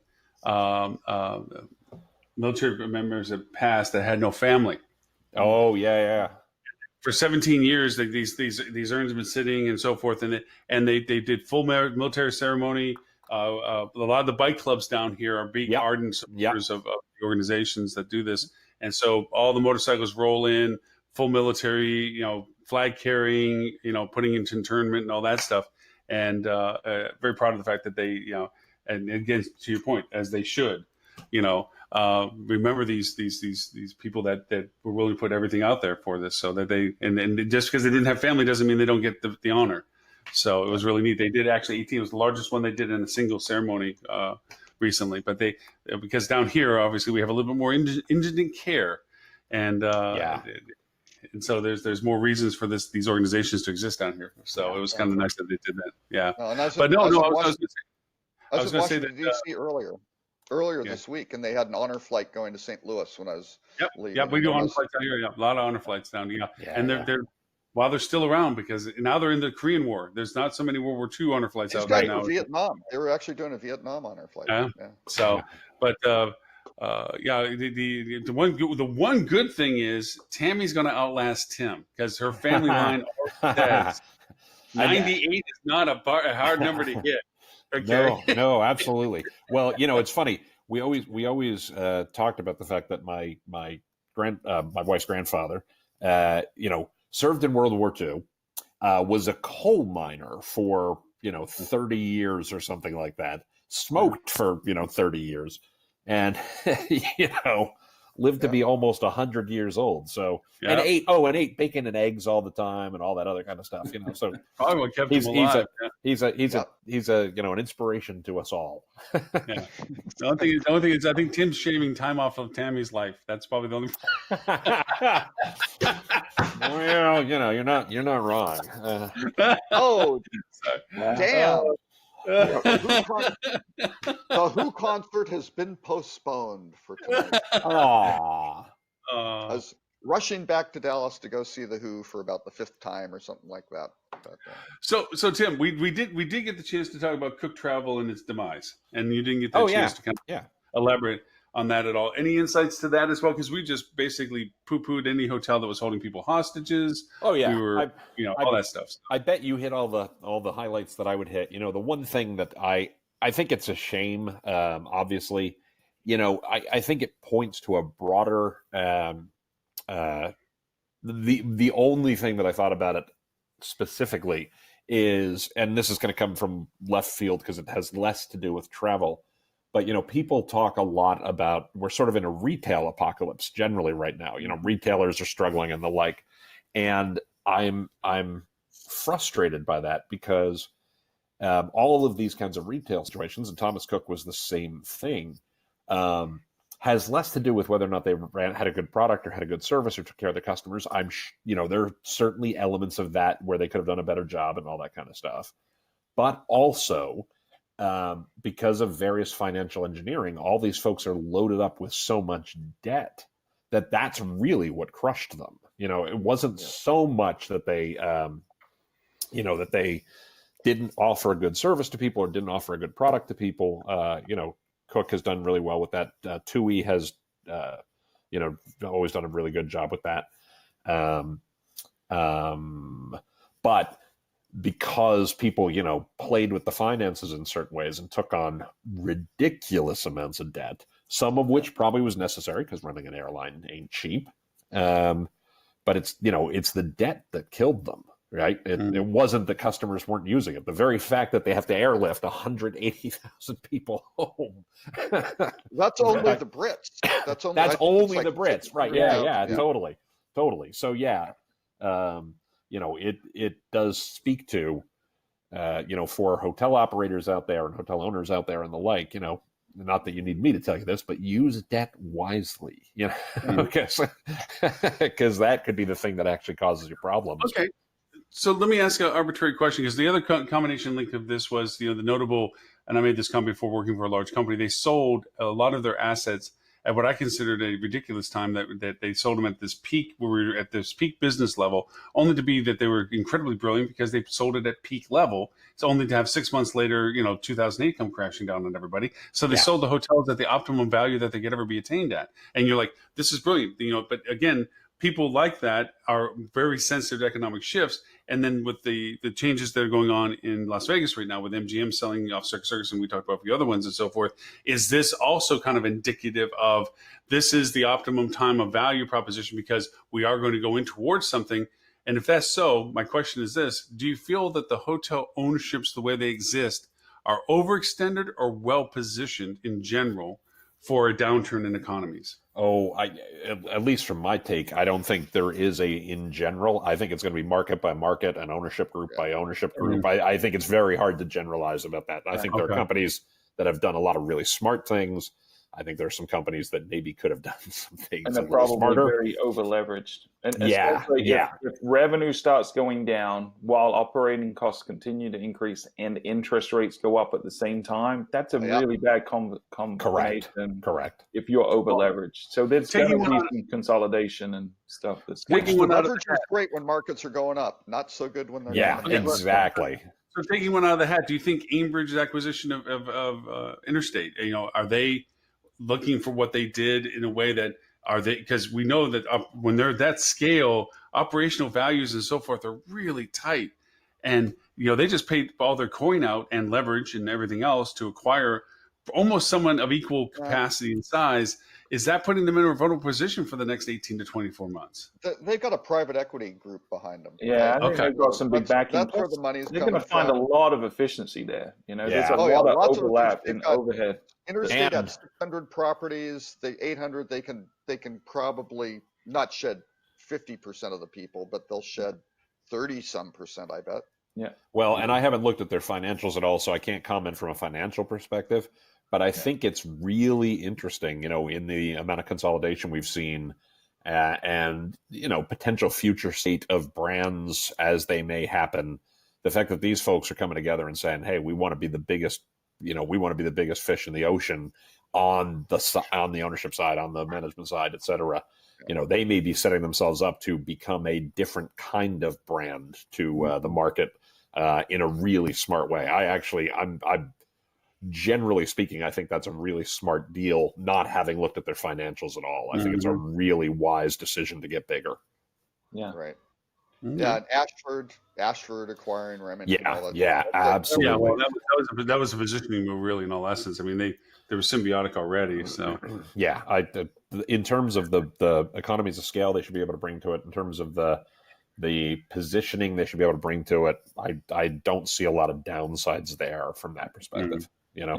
And this mirrors other industries too. I mean, I think, and even in our own industry and other sectors of the industry, I think we're going to continue to see consolidation and the big guys getting better and eating up the small guys. And because, unless you're a niche and you can differentiate, Tim talks about this all the time on his podcast. Either you become the big 800-pound gorilla or you find something unique. And we're just going to continue to see this consolidation until there's Yeah. going to be 4 or 5 massive conglomerates in this industry. Yeah, and with them being so heavily concentrated in mid scale, and upper mid and things along those lines, their ability to differentiate, that's a really crowded space. So, you're not going to win because you're dramatically different from everybody else. You're going to win because you dominate the marketplace, Right. Yeah. So where is the last frontier all this? You got Oyo coming up from below. You have what you said, mid-scale, what's happening. Luxury's been the predominant bandwidth growth for the past 2 years, in sense of what's in the pipe and what's been built. So where's the last frontier for this? Where's somebody else that's going to say, I'd like to have a hotel, gonna go? Well, but define last, right? Like, are we talking next year, 5 years, 10 years, 20 years? Well, just the next couple of years that we did, this aggregation that's going on, as we said, these 800-pound gorilla developments and so forth of joints and so forth, and brands consolidations and what have you. Where is the small ownership group going to go? Where are they going to look at? They're just going to buy brand product and just asset value it, or where's the last hotel you go? I guess Independent. Independent, yeah, for sure. Go ahead, Stuart. Well, I was going to say, I think that no matter what happens, whatever scale these guys get to, there's always going to be a place for people that have hospitality at the heart of their business. Because if you do a good job hosting guests, being an innkeeper, and creating exceptional experience where you surprise and delight the guest, you're going to do just fine. And you're probably going to be more profitable in the long term than anyone else that's focusing on efficiency or scale or these other drivers. I think hospitality is always going to be the answer to any problem in this industry. Absolutely. I couldn't agree more. And I always liken it to, forests. As weird as this is going to sound, you know how you have old growth trees and things along those lines. They get bigger and bigger and bigger and crowd out all the light. And then you have a forest fire and some of those things die. And that creates the light for the little seedlings to rise up and start growing all over again. It's just a cycle. And right now we're in the cycle where, some of the trees are getting real big and blocking out the light, but there's still going to be little saplings coming up that have some real opportunities to fill in the niche. Right, and we or still have a clear-cut log and destroy the environment. Well, that's what we call a recession, Robert. Yeah. But we still have a relatively open marketplace, right? If you differentiate yourself in terms of product and experience, there are still so many opportunities to earn business from people, and it's getting more complex every day. But if you look at the tools we have in our toolkit in 2019 versus what we had in 1919 to put someone in a hotel room, it's we have a lot more options today than we ever did. Yes, some of them are getting more expensive. Some of them require specific skills to leverage to the maximum, but you can find people today at a relatively low cost compared to ever in the history of humanity. So I think if you focus on your product first and then focus on a smart marketing strategy second, you're going to be fine. You're always going to be able to be successful. Yeah, I always use two examples. I probably need to update my... No, you're fine. I probably need to update my examples, but I always, in addition to my own clients, who I think do a really good job of this, they tend to be very differentiated and independent and fiercely so. I also love pointing to hotels like, the Iron Horse in Milwaukee or the Asbury Hotel in Asbury Park, New Jersey, who are very differentiated, very interesting. In the case of the Iron Horse and the Asbury, both opened in, I think, 2007 or 2008, so right before the fecal matter hit the rotally oscillate. That would have been funny if I could have gotten the words out. Before the crap hit the fan, right? And seemed to both, as an outsider, I don't know their financials either because they're privately held, but seemed to be doing very well. Mm-hmm. So I could not agree with Stuart more. And I think you can look to very specific properties who are doing well, getting a lot of mind share, getting great rates, sitting relatively occupied during the times you would expect them to be occupied, sitting very occupied during the times you would expect them to be occupied, relatively occupied during the times when you wouldn't necessarily expect. There's a lot of lessons to learn there, not in terms of, be the Iron Horse, but follow their playbook, right? Don't Mhm. be the Asbury, follow their playbook, because it works again and again and again. Yeah. Yeah. But I think the crux of what point that you made, Stuart, is you have to embrace marketing if you're going to try to embrace growth, because right now, it's one of the first, if not the first thing that's removed from the equation when it comes to gloom and doom scenario, responses.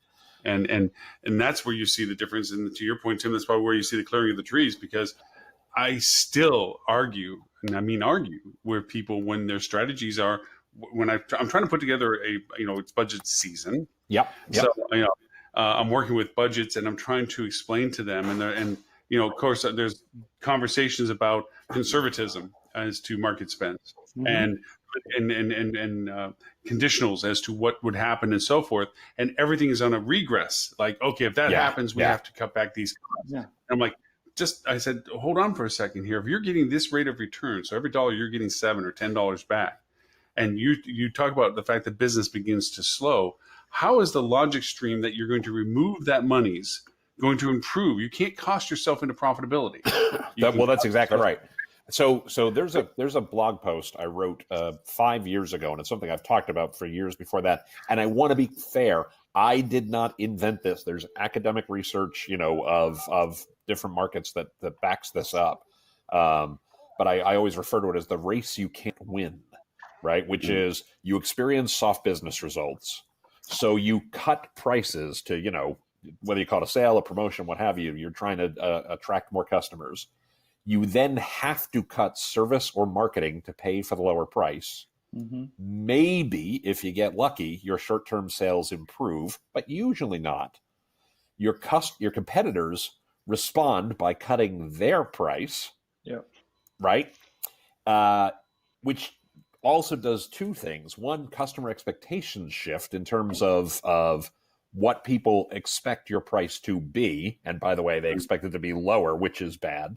And the experience suffers because you've either cut marketing or service to pay for these cuts, right?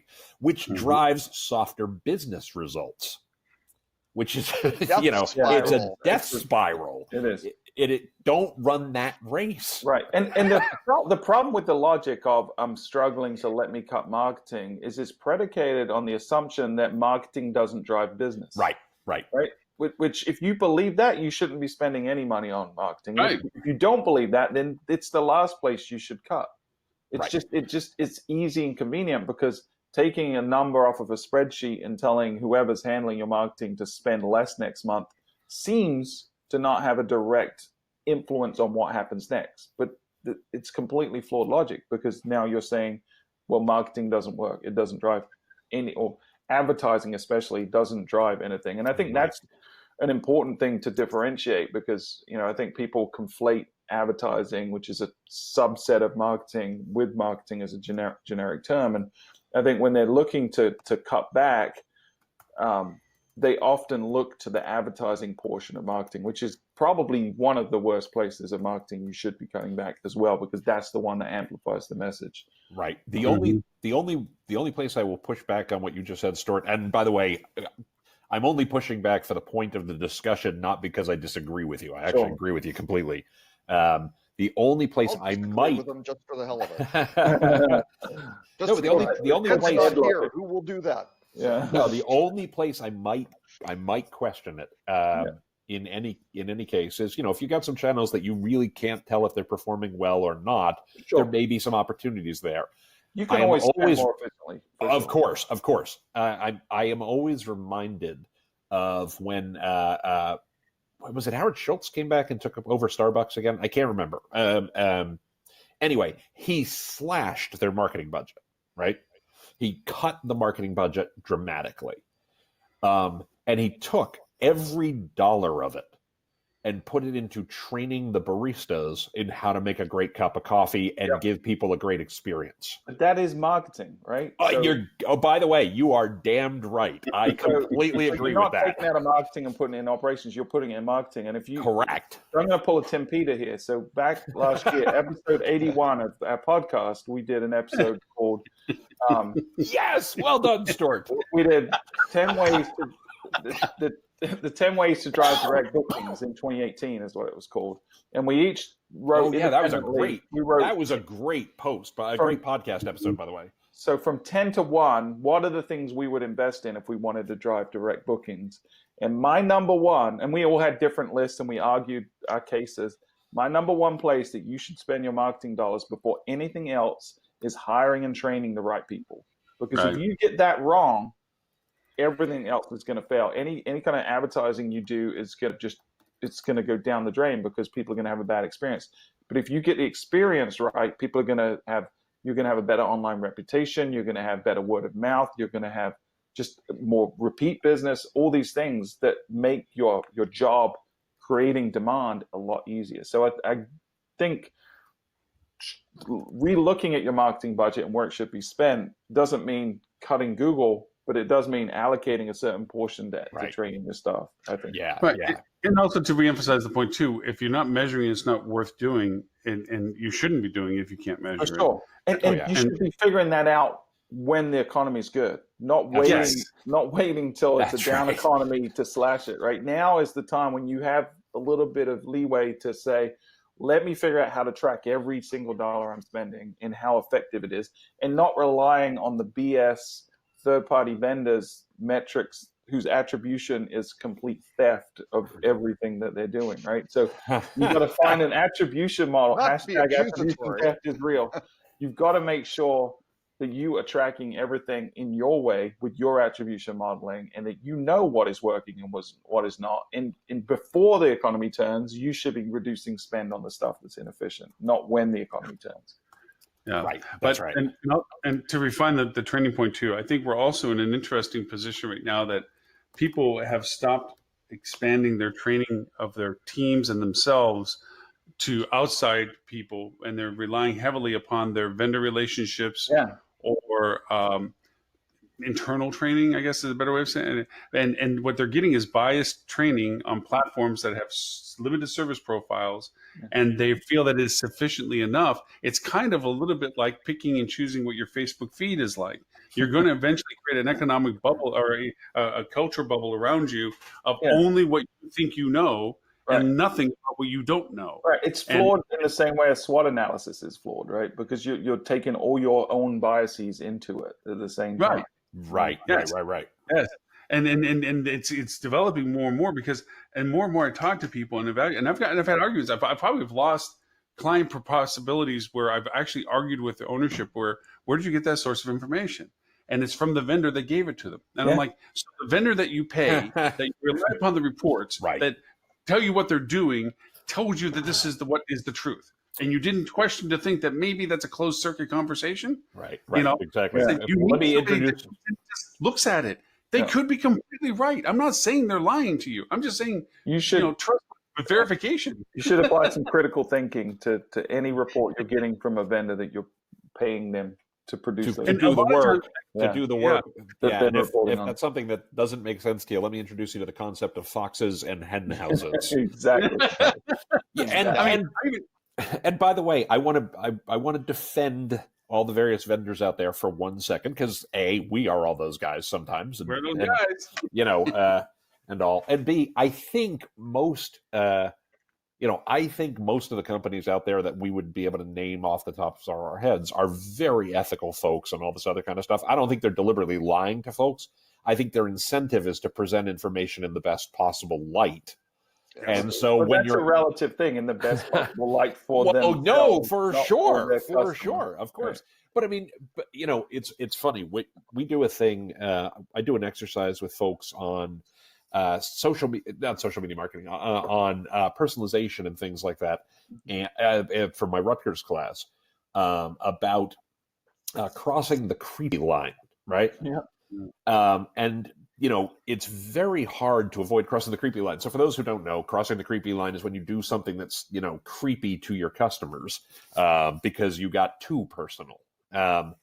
And in practice, it's very hard to know that you're crossing the creepy line when all of your incentives are aligned to do the thing that might actually be creepy. Right. And so one of the ways you avoid that is you have somebody whose job it is and whose bonus is dependent on saying no, right? You have to have a devil's advocate. I always think this is fun. I admit I'm going to, pull a Robert and tell you the history of the world for a second. But I did it. Wait, I was going to pull a Tim. I was going to pull a Tim and say, look at my presentation from 2012 on the creepy line. So, well, there you go. Perfect. Again, I am all for shameless self-promotion. Go nuts, Robert, on that one. But I always think it's funny where the term the devil's advocate actually comes from. Those who don't know, the devil's advocate is literally an official position within the Catholic Church when they are determining whether or not someone is going to be made a saint. There is a cardinal or a priest or somebody whose job it is to argue explicitly that the person should not be made a saint. They are the devil's advocate. They are Is that arguing. true? I've never heard that. That is literally where that comes from. Wow. Well, they probably don't need it anymore because we have Twitter. So people will go and dig up. The devil's on for sure. Yeah. But the point being, anytime you're going to cross something that's going to be the creepy line, you need to have somebody whose job it is to be the devil's advocate. The reason I'm bringing this up now is anytime you have an agency who's producing the report that tells you what a great job they're doing, it's somebody's role to be the devil's advocate. And it's okay if it turns out that you're wrong and the agency is right. That's great. It proves that the answer was the right answer. Because unfortunately, not every agency is going to be a saint every time. I'll be honest. We validate. Right. Trust but verify. Yeah. Trust but validate. Trust but verify. How we get over that at Fuel is our analytics department operates independently from our other teams. And they're not in any way incentivized by the success of the other teams. So we tell them their job is to make sure we have a long-term relationship with the clients. Their job isn't to maximize profit next month. And because we don't have long-term contracts, it's all month to month. Their job is really to say to every client in an honest and ethical way, this is working, this is not working, this is where you should invest, this is where you shouldn't invest. And there are times when they tell our clients to stop using our service because it's just not working for them. Right. And that's how we avoid that. One of the changes in my brief time on the agency side, I went over and created a client advocacy because there was a disconnect between our account managers and our clients. The clients, we were wondering why the clients were leaving after what we thought were doing great work. And what happened was a lack of communication. They lost touch with what they were being given as reports. They didn't understand the reports. They were past the point of being able to ask the obvious questions, and they weren't being told the basics in a way. And then, simple changes in account managers with clients. Clients felt that they got disenfranchised, that they were just being passed on and all this other stuff. So I actually made a role of a client advocate. And that person was totally, to Tim's point, on the client side of talking to the clients and saying, look, my paycheck comes from this agency, but I'm here to find out what it is that you're getting or not getting. And we found out that reports were cumbersome, not useful, no action items, that they were redundant or unexplained. And we just started cleaning up some of the little stuff. And all of a sudden, it turned out to be phenomenal where the clients felt, hey, this is great. You are doing good work for me. Or, hey, this is something that I understand now. And so to your point, having that advocacy of somebody that goes over and says, hey, the emperor doesn't have any clothes on is good. You want, and it's okay to be wrong. It's okay to go over and say, we suck. Or, you know what, that agency is doing a good job for you. That's good. That's a validation point. So come on, guys. Stuart, you need to lock in these big, fat, juicy clients on long-term agreements. 20-year Marriott style agreements. Well, I agree with that too. You just need to make sure you can prove that it's actually working. Nah. They don't have an out. It doesn't matter. You don't have to report anything. You just keep. Unfortunately, you say that in jest, but there are a lot of companies that operate that way. We've just described several companies' business models. Dependency. Yeah. You create this dependency. I have to sign off. I need to get to the airport finally. Yeah, and I actually need to sign off. I actually need to sign off as well. I need to get to the airport as well, but I need. Hey, you guys gonna ride together? No, we're going for very different ways. I'm actually meeting my daughter who lives here in Arizona, and then we're going to pick up my wife, who is flying into Arizona. So Nice. so I need to get to Nice. the airport to pick somebody up, but I have to actually pick up another human being first. Okay, so is your daughter up in Tempe? Tim does My daughter fly is in for Tempe, Uber yep. Share. Yeah. Man, has that town changed? Robert, have a great time. Thank you so much for being on the show. Well, Robert, Talk and to the you rut- and everything. The rut I row is just- not really rut row. It's just really kind of some No, scary It's futuristic. very place. rut-row. Yeah. Yeah, it's very. Oh, it rut is row. very. See, I thought there may be a rut row versus not rut row discussion. It's super No, cool. It is super cool, but we're all screwed for sure. It is here, yeah. If we do that, we The are human totally race screwed. is going to be extinct in the next. Yeah. Okay. Oh, See yeah. you guys Love later. it. Do I hit the red button, Lauren? No, do not hit the red button. Bye, Robert. So, Tim, real quick, Tempe, man. I mean, I was there only like 4 months ago, and then just last week, and there's 4 whole new buildings up and stuff. It's crazy. Oh, yeah. Well, yeah. I mean, I mean, downtown was really cool. I mean, it was a lot of fun. It's definitely a college town. Oh, yeah. But it's just growth is crazy up there. So I always tell the story that when we first lived, so we lived here for 8 years, and when we first moved here, the first house we bought here was about as far northeast Phoenix as you could live. We were pretty much right on the edge of town. And then we bought a second house 5 years later that was 5 miles northeast of where we lived and was in a completely developed community. Like, it wasn't like we were the first house on the land. Like, it looked like the town had been there for years. Where my in-laws live, because my in-laws live in the greater Phoenix metro area as well, literally where they live is, huge, sprawling area. And his was literally you'd been driving through the desert for, 20 miles back when I lived here 18 years ago at the time, and again, it's just looks like a town that's been there forever. Well, even the Biltmore where you're at, it used to be in its own little area. I mean, the Biltmore was literally the edge of town when they built the thing in the 30s. Like, it was on the outskirts of town. Turn the corner, there's the Biltmore. It's like, oh yeah, there's Camelback. It's crazy. Yeah, definitely. No, it's insane for that. But no, sorry, to get to the last on the rut row thing, the Neurotech startups to watch brain machine interfaces. Yeah, if we get plugged in, well, one good part is if it happens while we're still alive, we can live forever. Bad part is we won't actually be controlling our lives at that point. But it's just kind of a give and take.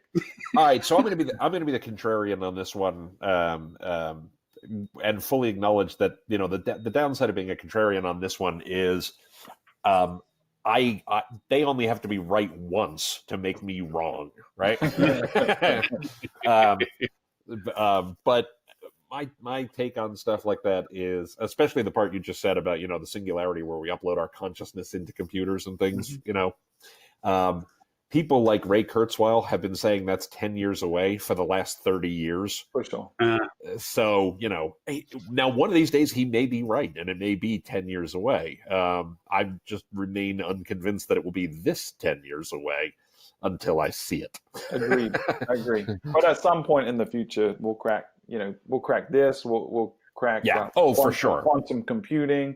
We'll crack gene editing. There's a lot of things that we're dabbling in right now that are going to fundamentally change the direction of the human race and probably redefine what humanity is. There's a lot of existential questions that I think are going to be posed and attempted to be answered in the next 50 years.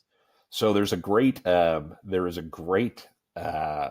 author, great science fiction author. She's one of the most awarded science fiction authors ever, named Lois McMaster Bujold, who writes these great books featuring a character named Miles Verkozigan, who's a phenomenal character.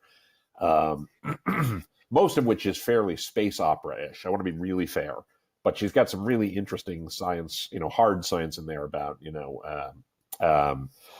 how people will be invented and gene editing altered and gene editing and things along those lines. And there are no aliens in her universe that she has created. Because the evil empire, if you will, of the series is a group of humans who are doing lots and lots and lots of work on genetic editing, and the main characters, people, talk about they're worried about where these folks end up with all this modifying they're doing of people, because their concern is whenever they get to where they're going, will they no longer be human, Right. or will they no longer see us as human? Right. This is what I'm saying. It's going to fundamentally change. And for people that say, well, this is just science fiction right now, I mean, go read up on some of the things happening with CRISPR. Yeah. There's a case in China right now that created a big uproar where a professor who wasn't even a geneticist, he was a physicist by trade, and started dabbling with CRISPR and ended up gene editing an expectant mother's twins so that they would be resistant to HIV virus, right? Yeah. And that in itself is not necessarily a big thing, but it opens up this ethical debate about, because not only are they going to have a resistance to HIV, but then their children will, and then their children. And so you're changing generations to come. Yeah, in a lot of ways. And the other project going on in China right now with gene editing is there's literally a governmental agency whose mandate is to increase the average IQ of the population by 5 to 10 points every generation. Yeah. So you think about that. If one country or one group of people does that over the next 100 years or so, and now the average person is 100 IQ points smarter than other people, that's a massive advantage in every area of the world, So, and scary stuff. I agree with you. And for those of you who say, well, yeah, this sounds like science fiction, can't possibly be real, or it'll never work, right? Here's the thing. If it doesn't work, the implications of that are actually just as troubling, because what if instead of making these people, 10 IQ points smarter, they make them 10 IQ points dumber, or, instead of making these folks HIV resistant, they've also made them more, susceptible to other illnesses, or like the unintended consequences are usually the things that end up biting people on the behind. Yeah. So. Well, that's okay. There was actually, and again, going to the same conversation, whether this is all good or all bad, there is a conversation as to whether or not we could be in a reverse situation, that technology gets ahead of our humanity, and we get not dumb machines, but machines that are not controlled by us, that do not see the relevancy of our value. I mean, you look at Boston, the ones that make the robots, they do backflips now. Boston Dynamics. Yeah. The one they released this week, the video, that's the first time that it moved like a human. Like a lot of the other times, it looked very robotic and precise, but they did one that did a gymnastics routine. And if you skinned that with a human, you would not have been able to tell that was not a human being making those. No. And guys, I do have to run, but I have to tell one quick story. So sorry to dialogue and dash, but you come out with always one-liners, man. I love it. Thanks. I am always reminded of the first time I watched the movie The Terminator with one of my kids, right? One of my daughters, who was probably like 15 at the time, and she had an enormous problem with something in the movie. She just didn't buy it at one point in the movie. And I said, what, your concern is with the fact that there's some time traveling killing machine from the future? And she said, no, absolutely not. She really had a problem with the part where the Terminator goes into a phone booth, opens up the phone book, and can see a list of everybody's name, address, and phone number. And she's going, come on, that never happened. That was not a real thing. And I'm like, no, that's totally a real thing. But the time traveling killer robot, she's like, oh, no, that could totally happen. Yeah. and the whole paradox as well. Yeah, that she had no issues with at all. Okay. But the phone book, she was like, come on, that's crazy. Nobody really ever did that. Hey, Tim, before you go, one thing, that movie with the Gemini Man with Will Smith. A lot of features with it, 120 frames per second. And the CGI they built Will Smith with was AI based, because they had to get his nuance of personality in it, where it wasn't. They did a lot of very cool technologies that if he catches on, the way our actors work and stuff like this, going back to this robotic mentality, Oh yeah. is going to fundamentally change because they literally can bring anybody to life. Actually, the one I think is more interesting from that perspective. I'm not disagreeing with you, but the one I think is more interesting is the movie The Irishman, where you have where it's not science fiction and it's just, Robert De Niro and Al Pacino and all these other folks, and they're making them look like they did when they were 30 as opposed to 70. And the point isn't the CGI, it's just you're seeing these people age throughout the movie, and it's like, that's crazy. So anyway, I really do have to bolt because I really don't want my lovely bride standing by an airport all by herself. So you guys are great. Have a great weekend. I will see you next week, and we'll go from there. All right, Tim. And we'll tell you wherever you can find you on timpeter.com and TC Peter and all that stuff. Rock on. And check out the Fuel Travel podcast because it is a phenomenal podcast. You absolutely should listen to it. Totally agree with that. All right. People are going to think we're in cahoots because I always promote yours. So. Well, I wanted to reciprocate the love. So, all right, guys. All right. You all have a great weekend. I'll see you soon. Bye now. Thanks, Tim. Take care. Didn't anybody see The Wrath of Khan to know that you don't want to do genetic messing around? Come on. Well, they got this debate going on right now with, I think it's Martha's Vineyard where there's such an outbreak of ticks and Lyme disease. And so there's people that are saying, okay, we have the technology with CRISPR now where we could genetically alter the ticks in the wild and go and procreate and essentially eradicate this from existence. But then people are like, but what if we do that? What are the consequences? So there's this big debate and it's like split down the middle. Is do we do this thing that's going to benefit us in the short term or do we, and take the risk and roll the dice, as it were, or do we not because we don't know? So there's a lot of those ethical questions right now in science in general, in robotics, in AI, in gene editing. Computing. I'm not trying to be religious about it, but we're messing with things that we don't even understand how they all interact. No, but we have, as a species, we always have, though, right? Yeah, really, there was down here when the mosquitoes were going, and they were I forget what they called when they made children grow up with small heads and so far. I forget what the disease was, and they were going to release neutered male mosquitoes to kill the female mosquitoes. To eradicate the mosquito issue. And it's kind of like, okay, nobody thinks there's a reason for mosquitoes, but they're here. So there has to be something. Part of the food chain, right? And so what happened? Yeah. Any ecosystem where there's an artificial manipulation of something, there's going to be a reaction. Mother Nature has a way of reacting. So. Yeah, pythons are in the Everglades because we were silly enough to import them and non-native species of stuff. And they put, there was a lily patch problem in a lake down here, so they brought in some hybrid fish from Asia to eat and then it killed everything else too. It's kind of like, guys, we don't know enough about this. It does one thing, but to your point, it does something else too. Right. It's an invasive species, or it allows another population to outgrow. It's really tough though, right? Especially when you're talking with some of these ethical questions about gene editing, and especially when it comes to humans and maybe augmenting humans with technology too. I think if one set of people, whether that's a country or a religion or whatever it is, decides not to, then they're at a disadvantage to the people that decide to, right? So say in the basic scenario, China goes ahead and tries to manipulate the population and make themselves smarter, and America doesn't. That creates a fundamental shift of power in the world, So you almost torn between what's ethical in the very survival of your tribe, So it's crazy world we live in. It's really crazy world.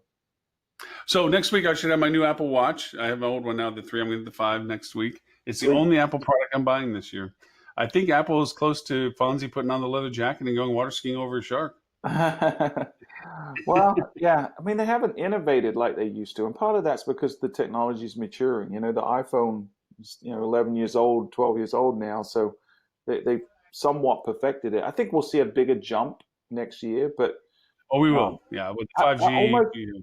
I almost wonder if they'd be better served at this point going to a 2-year cycle versus a 1 year, because 1 year of R&D and manufacturing is not a lot of time to cram in a lot of new things, right? Well, so they said the phone replacement now is up to 2.8 years is the Yeah. average change from 2.4 You to have the 2.8. X too, right? We both got them around the same time, I think, when the X. Yeah, I got the 10, but I know that's it. That's all I have. Yeah, so I don't know about you, but I used to be religiously every 2 years when my contract Yep, was that's up, what it was. I would get the That's new what it one. was. But I also was in the scenario where at the end of every 2 years, it was dragging. Like the battery was not lasting as long. It was slowing Mhm. down, and it was problems. But I have not noticed one issue with my iPhone X, and I've had it for 2 years. No, There's no, not it's an been incentive for me to just upgrade.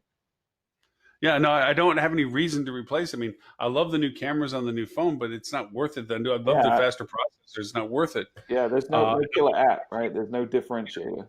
It's yeah, and I want the 5G next year. I don't want to have to buy another, from just 1 year over kind of thing. yeah, But yeah. I just get disappointed when I see Apple doing Apple Plus and Apple Games, and it's turning into a subscription service. I'm like, They're losing guys, sight, man. They're trying to diversify at the wrong time. They're probably 10 years too late to do some of those things, and yeah, they they're miss the gonna home. lose focus.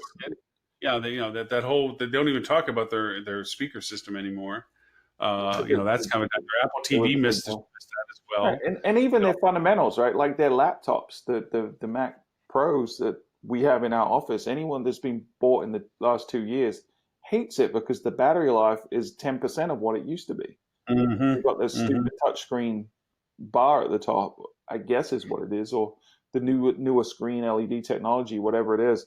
Like literally, Melissa and our team, she's the director of analytics, and she has last year she got an upgraded Mac. She used to have one that was about 6 years old. The battery would last 10 hours. She will sit in an hour-long meeting and worry that her battery is not going to last the entire meeting now. And it's I mean, my MacBook Pro is for late 2015. yeah, And I'm not looking to replace it because, I know the fan pretty much runs constantly now because programs are requiring more processing speed. Sure. But I bought the top end of what I could get. My iMac was the last thing that got updated at 2017. That's the last update that they've done on the iMacs. yeah. And that's what I have here. Well, the watch I wanted to, because 3 to 5 was enough of a shift. Yeah, they've got some but cool new monitors and stuff on there, in terms of the biometrics Yeah. and stuff. Yeah, I love the fall and the alarm thing, and the decibel thing is just probably gadgety, but I use my watch persistently. I mean, I sometimes leave my phone at home even and just have my watch because it's a phone also. Yeah. So I enjoy the health things of it. I like all the things that it tracks. Yeah. Yeah. So for all of that, but yeah, it seems one of those things where I'm actually looking back saying I love OS systems for Apple, but the hardware stuff just seems to be one of those afterthoughts now. But oh well. Yeah, I will probably upgrade next year when hopefully there's a bigger jump in technology. But Yeah. I'm definitely not doing it any time before that. No. I wouldn't Well, buy thank Apple you stock. for Let's say being that. Robert today. Huh? I would not buy Apple stock right now. No, I'm actually looking at what I'm going to do with mine that I have. I mean, it's not growing very much, and it's been slipping up and down a little bit dramatically. But thank you for babysitting Robert today. My pleasure. He only threw one temper tantrum, so it was pretty easy. Oh, well, that's all good. That's all good. Yeah, I'll bug you about trying to test the new platform sometime soon. Like I said, I just built it up already. I just want to go over and test and see if it can do everything we want it to do. Yeah, let me know, because we have a Webinar Jam license, and we're looking at rebooting our webinar strategy, so we might start doing more. And so if it's a good platform for that, especially the kind of rebroadcasting the same webinars, that kind of stuff, the Ever webinar kind of philosophy. Yeah, that's supposed to be in the roadmap that they will rebroadcast them out. You take a look on an app. It's called Live Webinar, and if you buy 5 codes, it costs, well, I get the 10% discount because I have the pro thing, but $445. But it gives you your market banners. It gives you can use Prezi on it. It got some pretty cool interfaces. It's on the roadmap. Also, it's going to connect with what I'm going to use the Digital Summit on, which is Hey Summit. It'll integrate with that. The things I'm thinking is missing right now is it only has a simple registration page, but you can always build your own email registration pages. Cool. Yeah. The replay doesn't have an infinite amount of storage, so you're going to have to eventually store your stuff somewhere else after time, depending upon the length of the shows. but 1.5 gigs. No, not 1.5, 1.5 terabyte. I was going to say gig is not a lot. Yeah, I think I go 1.5 terabyte. For 2-hour shows, I can only. I mean, it'll hold some for a while, but but and you can have 10 talking heads on it. Unlimited amount of attendees. Like I said, and then one thing that is pretty cool. I have the SMS messaging service through Trello for this. Yeah. As reminders, that one has unlimited, where I have to pay you after 50. So. Do you have a lot of people that signed up for reminders on SMS? No, I thought it would be a bigger thing than what it was. So, like I said, it's not the end of the world, but I mean, it's nice that they're willing to do the phone calls and the SMSing and stuff like that. So, but yeah, I'll let you know how it goes. All right. Well, Stuart, thank you very much. Obviously, everyone talks about your podcast, as do I. So where can they find your podcast? Fueltravel.com/podcast, or just search for Hotel Marketing Podcast, and you will find us anywhere that you listen to podcasts. We are usually number one. And fueltravel.com. Fueltravel.com is the mothership. And if you want to learn about our mobile app, our mobile booking engine, our awesome marketing services where we do not steal attribution from other people, that's where it is, fueltravel.com.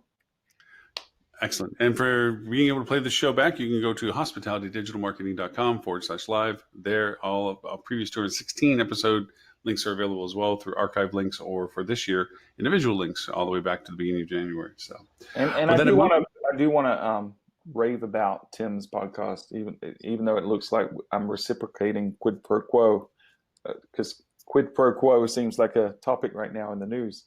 But you're right. But there are very few shows I listen to where I feel dumb every time I listen to it, right? And he makes me feel like, why didn't I think about that? That is so smart. Every single episode, he is. He's brilliant. I've learned so much just listening to him. And it's the great thing about it is it's just like 10, 15-minute little bite-sized chunks. So if you want to feel dumb about yourself and then ultimately leave smarter for having listened to it, then go check out Thinks Out Loud by Tim Peter. And it's available anywhere you listen to podcasts. It's great. It's one of my favorites. One of the ones I really look forward to listen to each week. It's very true. And he does. He has a great high-level view that he can get to the core of what the issues are, and he can see it from a perspective that, like you said, you go and say, why didn't I think of that? That makes perfect sense. Yeah, he can join dots that I didn't necessarily see, but as soon as he points them out, I'm like, man, that was obvious. And the other thing that Tim does really, really well is he articulates. He's such a good communicator, right? His choice of words is almost genius in terms of, like, he's just very deliberate in the choice of the words that he uses, and it really effectively communicates the messages he's trying to communicate. So really, I'm a total fanboy of Tim. Total fanboy. Oh yeah, no, I'm with you on that one. And then if you ever get the chance to see him run a panel or something, it's funny. I was in the back of the room when he was moderating a panel, and everybody was like, man, he is so good at that, because he gets great information out of his panel without him having to talk a lot. Right. He does a great job of being able to, like I said, articulate exactly what he's trying to get to, and he brings the conversation out of these people phenomenally well. He is it, right? Which is what a modern